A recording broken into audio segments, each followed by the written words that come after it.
নরেন্দ্র মোদী ও মোহাম্মদ ইউনুস দুই প্রতিবেশী দেশের রাষ্ট্রপ্রধান, অথচ দুজনের ব্যক্তিত্ব থেকে শুরু করে কথাবার্তা, আদব কায়দা সবকিছুতেই বাংলাদেশের প্রধান উপদেষ্টা মোহাম্মদ ইউনুসকে বলে বলে গোল দিয়েছেন ভারতের প্রধানমন্ত্রী নরেন্দ্র মোদী।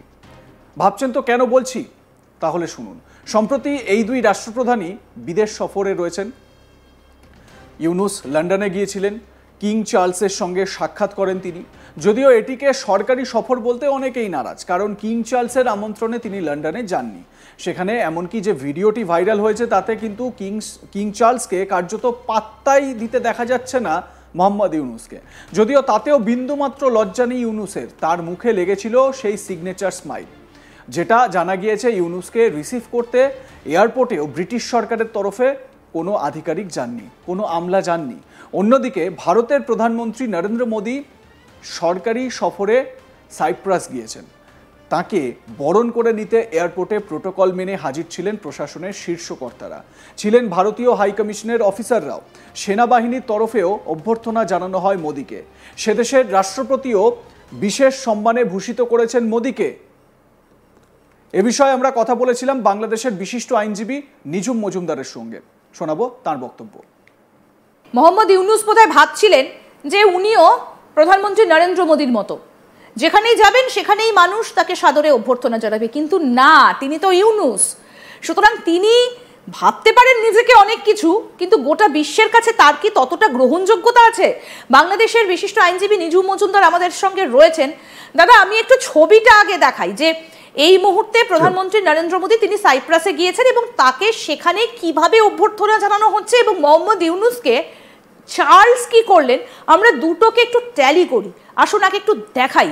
দেখুন, এই যে সাইপ্রাসে, সেখানে প্রধানমন্ত্রী নরেন্দ্র মোদী তিনি গেছেন, সেখানে সেনাবাহিনীর তরফ থেকে অভ্যর্থনা জানানো হচ্ছে এবং সেখানকার প্রেসিডেন্ট তিনি বিশেষ সম্মান জানিয়েছেন প্রধানমন্ত্রী নরেন্দ্র মোদীকে। দেখুন এই ছবিটা আমরা দেখতে পাচ্ছি। এবার উল্টো দিকে, এবং তারপরে একটু দেখাই এই যে মোহাম্মদ ইউনুসকে এই যে সরিয়ে, মানে ঠিক মতো দেখতে পাচ্ছেন না বোধহয় চার্লস ওনাকে, মানে উনি যে ইউনুস না, এটা কিন্তু না, এটা একটু বলে রাখা ভালো যে এটা আপনি প্রোগ্রামটা দেখাচ্ছেন, কিন্তু যখন ইউনুস লন্ডনে এসে পৌঁছালো তখন কিন্তু কেউ আসেনি। তার যে প্রেস সচিব আছে শফিক, সে নিজেই ছবি তুলছিল, মানে প্রেস সচিবই তাকে স্বাগত জানিয়েছে, তার সাথে যে সহযাত্রী ছিল।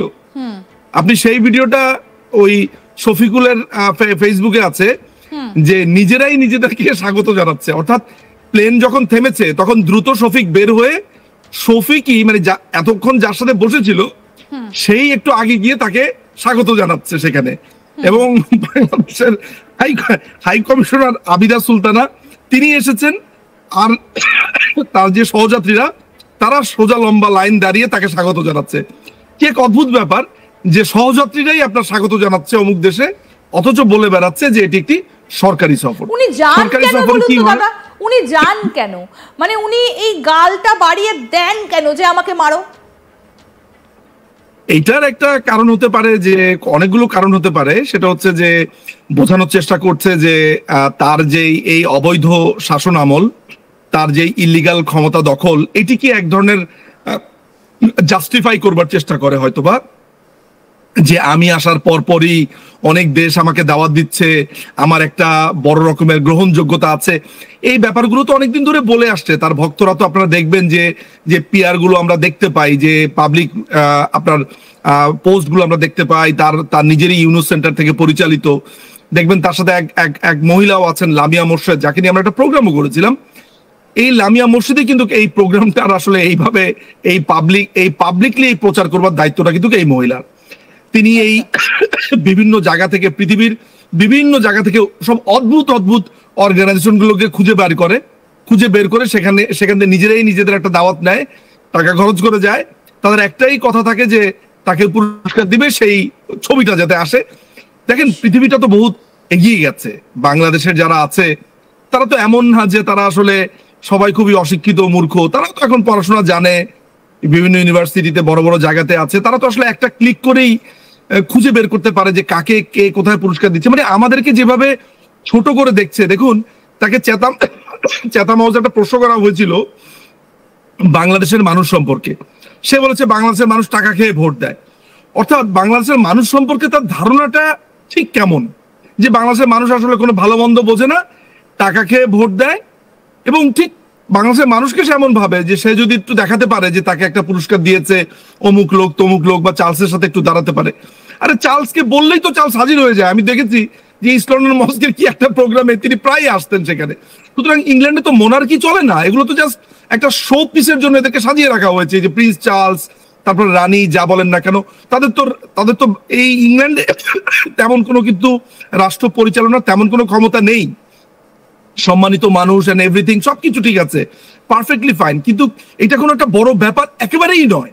এটা যদি ধরেন ওবি হতো বা নাইটহুড উপাধি দেওয়া হতো, তাহলে একটা কথা ছিল যে তাকে নাইটহুড দেওয়া হচ্ছে, সেই কারণে তাকে সেখানে ডাক দেওয়া হয়েছে, এটা। কিন্তু ওরকম তো না, ওরকম একটা প্রোগ্রাম হলে বোঝা যেত যে না, এটা একটা বড় ধরনের প্রোগ্রাম। কিন্তু এই ধরনের একটা ছোট, যেটা আপনার প্রশ্নটা ছিল যে এই চটটা খেতে সে আসে কেন, আসে হচ্ছে পিয়ারের জন্য।